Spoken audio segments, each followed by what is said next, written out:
کبھی اپنے فرزند کو دیکھتے ہیں، کبھی حسین کو دیکھتے ہیں، کبھی حسین کے ماموں کو دیکھتے ہیں۔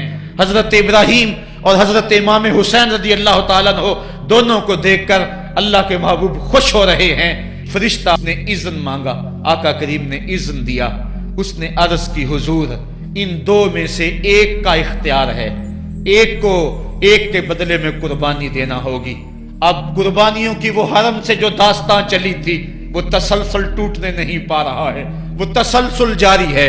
حضور نے ایک نظر حضرت ابراہیم کو دیکھا اور پھر ایک نظر حضور نے حضرت امام حسین کو دیکھا، پھر حسین کو پکڑ کے سینے سے لگایا اور کہا میں اپنے اس بیٹے کو قربان کر رہا ہوں۔ چند دن کے بعد حضرت ابراہیم کا انتقال ہوا۔ حضور کو جب خبر پہنچی، آقا کریم کی آنکھیں آنسو برسا رہی تھی۔ وَأَيْنَ رسول اللہ تدمعان، حضور کی آنکھوں میں آنسو جاری تھے اور حضور اپنے بیٹے کے سرہانے بیٹھے، پیشانی پہ ہاتھ رکھا، کہا بیٹا آنکھیں رو رہی ہیں، دل غم زدہ ہے، لیکن زبان سے وہی کہوں گا جس سے رب راضی ہوگا۔ لَيْسَ مِنَّا مَنْ ضَرَبَ الْخُدُودَ وَشَقَّ الْجُيُوبَ وَدَعَا بِدَعْوَى الْجَاهِلِيَّةِ، جو گریبان نوچتا ہے، منہ پہ تھپڑ مارتا ہے، سینہ کو بھی کرتا ہے، کہ ہمارے ساتھ اس کا کوئی تعلق نہیں ہے۔ آنکھوں کا غم اور دل کا غم رحمان کی طرف سے ہے، ہاتھوں کا غم اور زبان کا واویلا یہ شیطان کی طرف سے ہے۔ کہا بیٹا آنکھیں رو رہی ہیں، دل غم زدہ ہے، لیکن زبان سے وہی کہوں گا جس سے رب راضی ہوگا۔ اب امام حسین حضور کی گود میں کھیلتے ہیں، کبھی حضور اپنی زبان ان کے منہ میں دے رہے ہیں، کبھی حضور اس کو اپنے کندھوں پہ سوار کرا رہے ہیں۔ کسی صحابی نے کہا کتنی اچھی سواری ملی، کہا سواری دیکھ رہے ہو سوار بھی تو دیکھو۔ کبھی سجدے میں ہیں تو حسین پشت پہ آ کے سوار ہو جاتے ہیں، آقا سجدے کو طول دے رہے ہیں۔ حضرت اسامہ بن زید رضی اللہ تعالیٰ عنہ فرماتے ہیں رات کافی بیت چکی تھی، میں حضور کے در پہ گیا۔ صحابہ حضور کے در پہ چوکھٹ پہ دستک نہیں دیا کرتے تھے، حضور کی چوکھٹ پہ لگ کے بیٹھ جاتے، آقا کریم اپنی مرضی سے آتے، صحابہ دکھڑا کہہ لیتے، کہانی کہہ لیتے، جو پوچھنا تھا پوچھ لیتے۔ لیکن اگر کبھی حالت ناگزیر ہوتی، کبھی ایمرجنسی حالات بنتے، تو صحابہ اپنی انگلیوں کے پوروں کے ساتھ حضور کے دروازے پہ دستک دیتے۔ کانت تکرہ ابواب النبی بالاظافر، اللہ اکبر۔ حضور تشریف لائے، حضور سے حاجت کہی۔ یہ 14ویں صدی کی مصیبت ہے کہ نبی سے مانگنا نہیں چاہیے، اگر نبی سے نہیں مانگنا تو کس سے مانگے؟ اور کون سی چوکھٹ ہے جس در پہ جھولی پھیلائیں؟ کون سا دوارہ ہے جہاں کشکول پھیلا کے کہیں کہ ہماری جھولی بھر دی جائے؟ اور جتنے بھی سہارے ہیں سبک کرتے ہیں، عزت نفس بڑھاتا ہے سہارا تیرا، ہر آسرا ذلیل کرتا ہے، نبی کا آسرا بندے کو سر بلند کرتا ہے۔ حضرت اسامہ بن زید کہتے ہیں میری حاجت پوری ہو گئی، لیکن میں نے کیا ماجرا دیکھا۔ جب حضور گفتگو کر رہے ہیں، دوران گفتگو اللہ کے محبوب کمبل اوڑھ کے یوں ہی آگے تھے، حضور کے دائیں بائیں سے حرکت کا احساس ہوتا ہے جس طرح اندر کوئی چیز ہے۔ میری حاجت پوری ہوئی تو مجھ سے نہ رہا گیا، میں نے پوچھ لیا، میں نے کہا بندہ نواز یہ کیا ماجرا؟ آپ کمبل اوڑھا ہوا ہے اور اندر سے کسی کی حرکت کا احساس ہے۔ فکشفہ، حضور نے کمبل کو کھول دیا۔ فائز الحسن والحسین علی وارکیہ، تو ایک پہلو سے امام حسن لپٹے ہوئے تھے، ایک سے امام حسین لپٹے ہوئے تھے۔ کہا یہ میرے بیٹے ہیں، یہ میری بیٹی کے بیٹے ہیں، اے اللہ میں ان سے پیار کرتا ہوں، تو بھی ان سے پیار کر، اور جو ان سے پیار کرے میرے مالک تو اس سے بھی پیار کر۔ اور ایک دن فرمایا حسین منی وانا من الحسین، لوگو حسین مجھ سے ہے اور میں حسین سے ہوں۔ لمحے بیتتے گئے، پھر وہ جاں گداز لمحے بھی آئے جب صحابہ کی چیخیں نکل رہی تھی، جب مسجد نبوی اجڑ رہی تھی، جب حجرہ عائشہ کے اندر اللہ کے محبوب اپنے رب کے ہاں جانے کی تیاریاں کر رہے تھے، جب سیدہ فاطمہ کے لبوں پہ یہ لفظ تھے سبت علیہ مصائب لو سبت علی الارض سرنا لیالیا، میرے اوپر اتنی مصیبتیں پڑی، اگر یہ دنوں پہ پڑتی تو وہ بھی کالی راتیں بن جاتے۔ حضور علیہ السلام کا جب جسد اطہر اٹھا تو صحابہ کی جو حالت تھی وہ اس انداز سے کہ صحابہ کے کلیجے پھٹ رہے تھے، روحیں گداز ہو رہی تھی۔ ایک ہاتھ اٹھا کے دعا مانگ رہا تھا، اللہم اذہب بصری حتی لا ارا بعد حبیبی محمد احدا، اے اللہ مجھے اندھا کر دے، مجھے اندھا کر دے، مجھ میری آنکھوں کی بینائی اچک لے، تیرا محبوب تہے مزار چلا گیا، میں نے آنکھوں کی روشنی کو کیا کرنا ہے۔ وہ دن بھی آئے، حضرت سیدنا صدیق اکبر کا کلیجہ بھی پگھل رہا ہے، وہ بھی غم رسول میں رو رہے ہیں، صحابہ تڑپ رہے ہیں۔ وہ اونٹنی، غصبہ نامی اونٹنی جس پہ حضور سواری کرتے تھے، وہ حضرت فاطمہ کے دروازے کے اوپر سر رکھ کے رو رو کے مر گئی۔ جب محبوب نہیں رہے تو ہم نے جی کے کیا لینا ہے۔ کائنات اجڑ گئی، جہان میں جو ہے وہ ہر سمت اندھیرا ہی اندھیرا چھا گیا، لیکن روشنی کے ٹمٹماتے ہوئے چراغ آج بھی روشن ہیں، جن کو دیکھ کر مصطفیٰ یاد آتے ہیں۔ لوگ ان شہزادوں کو دیکھ لیتے ہیں اور حضور کی یاد کو تازہ کر لیتے ہیں۔ وقت گزرتا گیا، پھر وہ لمحے بھی آئے کہ جب حضرت امام حسن کو زہر دیا گیا اور آپ کا کلیجہ کٹ کٹ کے کئی سو حصوں میں باہر آیا۔ آپ سے آخری لمحے حضرت امام حسین نے پوچھا کہ میرے بھائی کوئی وصیت؟ کہا بیٹا کوفے والوں سے بچ کے رہنا، ان کے دغے سے بچ کے رہنا۔ لمحے بیت گئے، 60 ہجری کو یزید تخت نشین ہوا، تخت نشین ہو گیا تھا، لیکن اس نے یہ چاہا کہ حضرت امام حسین رضی اللہ تعالی عنہ میرے لیے بیعت کر لیں، اور اس نے مدینے کے گورنر ولید بن عقبہ کو خط لکھا، اور خط کا مضمون یہ تھا کہ امام حسین کو بلاؤ اور میرے لیے بیعت لو، اور اگر وہ بیعت نہیں دیتے تو اس خط کے جواب کے ساتھ ان کا سر بھیج دو۔ ولید بن عتبہ محب اہل بیت تھا، اس نے رات کی کافی تاریکی کے اندر حضرت امام حسین رضی اللہ تعالیٰ عنہ کو پیغام بھیجا۔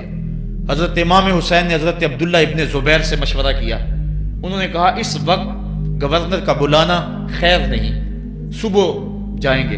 آپ فرمایا نہیں میں بھی جاتا ہوں۔ کچھ سواروں کو ساتھ لیا، کہا تم باہر کھڑے ہو جانا دارالامارت کے، اگر میں آواز دوں تو تم دوارے پلانگ کے اندر آ جانا۔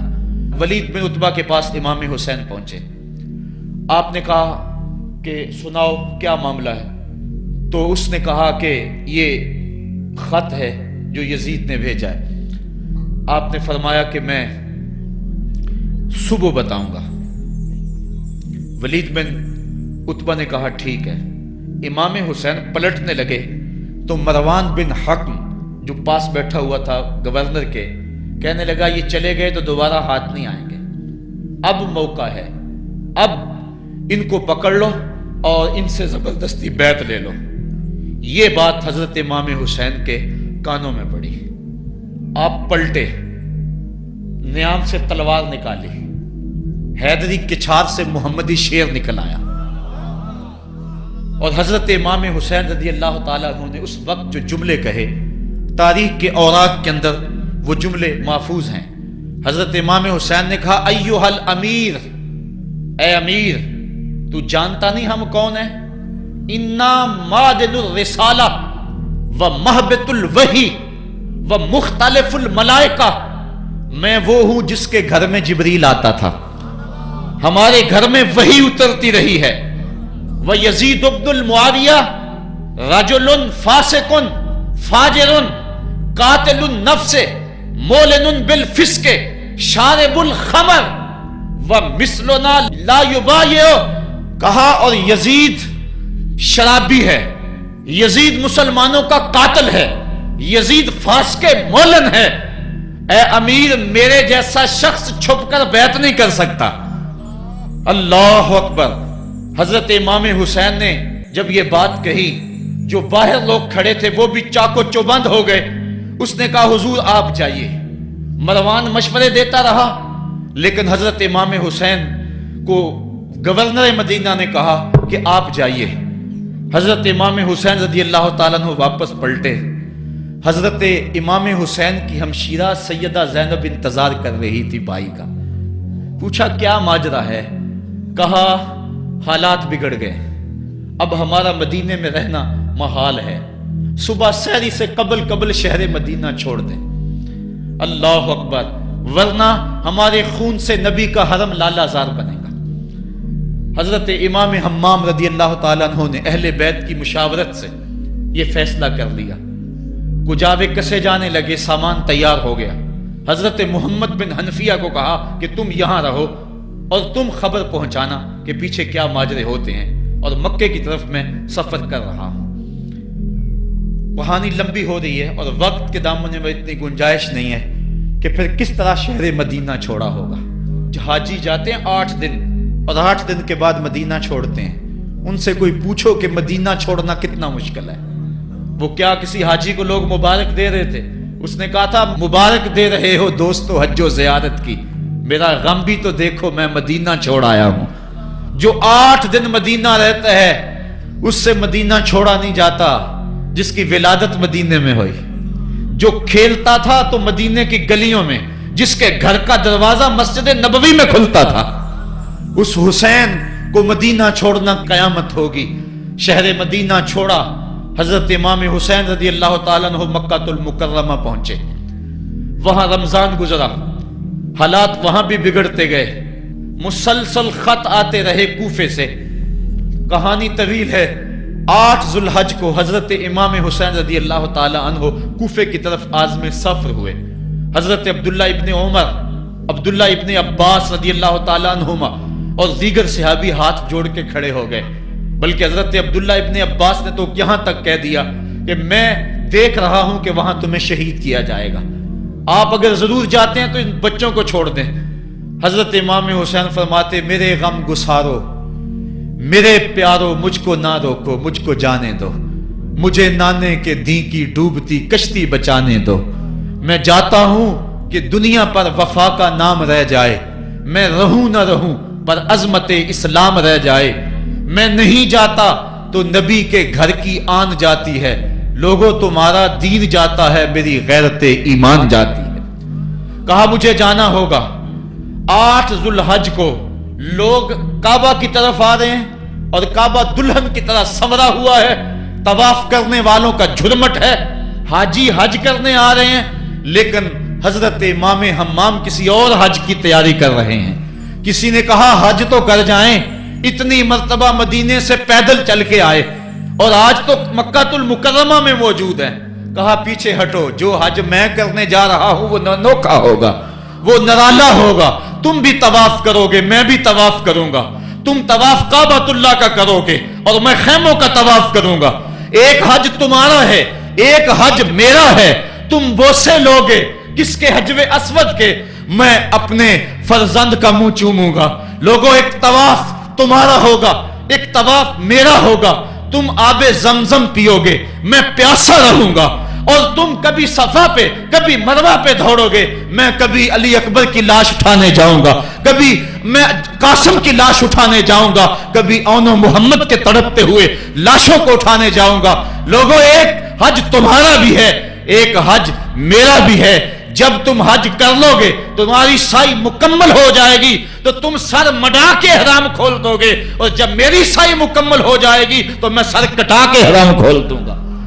تم سفید احرام پہنو گے، میں سرخ احرام پہنوں گا.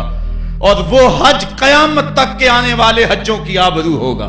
حسین اگر نہ شہید ہوتا تو آج گھر گھر یزید ہوتا. اسلام کی عظمت عیاں نہ ہوتی، خدا کے گھر میں اذان نہ ہوتی.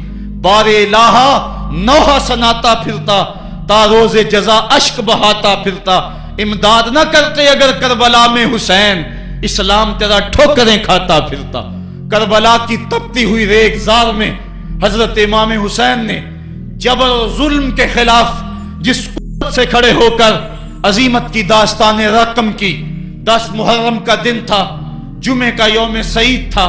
بھیچ کربلا کے میدان میں دوپہر کے وقت جب نبی کا خاندان اجڑ رہا تھا، ایک ایک کلی اس چمن کی کٹ رہی تھی. 72 افراد 22,000 کے لشکر جرار کے مقابلے میں کھڑے تھے. وہ یزید جس نے اس کے علاوہ بھی بڑے جرم کیے، جس نے جو ہے وہ 1700 صحابہ کو مکہ المکرمہ میں شہید کیا، جس نے 700 حفاظ کرام کو شہید کیا، جس نے حضرت ابو سعید خضری کی داڑھی نوچ لی، جس نے مدینے کے اندر مسجد نبوی کے اندر گھوڑے باندھے، جس نے جو ہے وہ 3 دن تک مسجد نبوی کے اندر اذان نہ ہونے دی، وہ یزید آج کربلا کے تپتے ہوئے ریگزار کے اندر آل رسول کے ساتھ ظلم کی وہ داستان رقم کر رہا تھا کہ قیامت تک آنسو سسکیاں نہیں تھمنے پائیں گی. یزید مر گیا اس کا نام مٹ گیا، اس کا تشخص مٹ گیا، لیکن حسین کا نام آج بھی زندہ ہے، اس کا پیغام آج بھی زندہ ہے۔ یہ ہزاروں کا مجمع، یہ امٹتے ہوئے محبتوں کے جذبات، یہ آنکھوں کا آنسوؤں کا خراج دینا، کیا یہ حسین ابن علی کی زندگی کی دلیل نہیں ہے؟ کون ہے جو یزید کا نام لیتا ہو؟ آج اگر کوئی یزید کا نام لیتا بھی ہے تو سر جھکا کے لیتا ہے۔ میں کہتا ہوں کیسا تمہارا لیڈر ہے جس کا نام لینے سے قبل شرمندہ ہوتے ہو، جس کا نام لیتے ہوئے شرمندہ ہوتے ہو، جس کا نام لینے کے بعد پسینہ پسینہ ہوتے ہو۔ تم اپنے قائد اور لیڈر کا نام لیتے جھجکتے ہو، گردن جھکا کے دائیں بائیں دیکھ کے نام لیتے ہو، اور جب ہم نام اپنے آقا کا لیتے ہیں سر اٹھا کے لیتے ہیں۔ اے حسین ابن علی تم پر سلام۔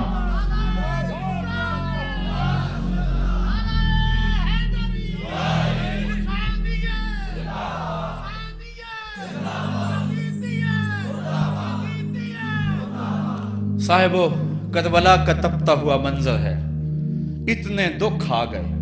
حضرت سری سختی رضی اللہ تعالیٰ عنہ فرماتے ہیں کہ اللہ تعالیٰ نے جب کائنات کو بنایا، انسانوں کو تخلیق کیا، تو انسانوں کو پوچھا بتاؤ تم میرے ہوگے؟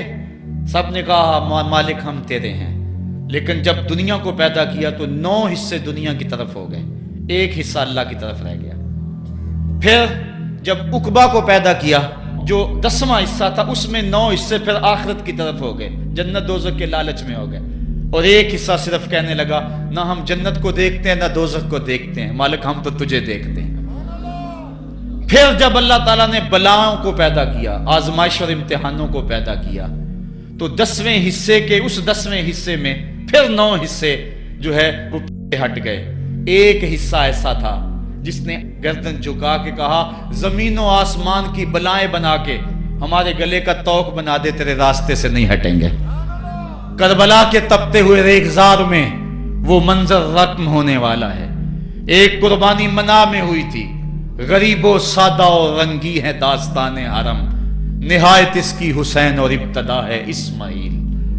وہاں دمبا آ گیا، آگے 100 اونٹ آ گئے، اور آج اللہ اکبر، حضرت امام حسین کربلا کے تپتے ہوئے ریگزار میں 22,000 کے لشکر کے سامنے کھڑے۔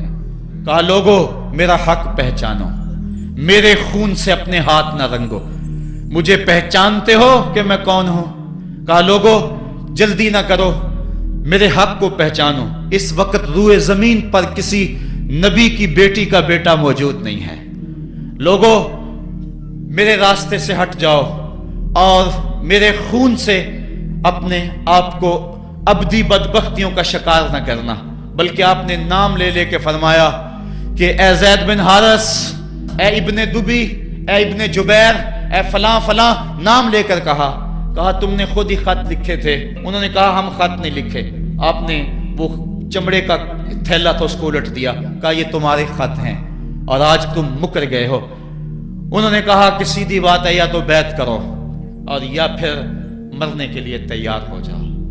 حضرت امام حسین نے کہا کیسی بات کرتے ہو، اگر میں نے بیعت کرنی ہوتی تو مدینہ کیوں چھوڑتا، اس جائے پناہ کو کیوں چھوڑتا؟ دولت کی تجوریاں کھول دی گئیں، پیشکشیں کی گئیں۔ حضرت امام حسین فرمایا یہ کبھی نہیں ہو سکتا، جس سے صرف حق ہی قبول ہو، یہی جس کا اصل اصول ہو، جو نہ بک سکے جو نہ جھک سکے، اسے کربلائیں ہی راز ہیں۔ پھر جبر کی آندھی چلی، ایک ایک کر کے جانثار راہ خدا میں قربان ہوتا گیا۔ پھر خاندان نبوت کی باری آئی، حضرت علی اکبر حضرت امام حسین کے جوان سال بیٹے راہ خدا میں جان پیش کرتے ہیں، بھتیجے قاسم رضی اللہ تعالیٰ عنہ جان قربان کرتے ہیں، حضرت عباس کے قلم ہوتے ہیں بازو، جو خود جا سکتے تھے وہ خود قربانی پیش کرتے ہیں۔ اور صاحبو اب یارہ نہیں، جو خود جا نہیں سکتے تھے آپ خود ہاتھوں پہ اٹھا کے فرات کے کنارے پہ لے جاتے ہیں۔ کہا جو آ سکتے تھے وہ تو قدموں پہ چل کے آ گئے، اور جو قدموں پہ نہیں چل سکتے تھے میں انہیں اٹھا کے لے آیا ہوں۔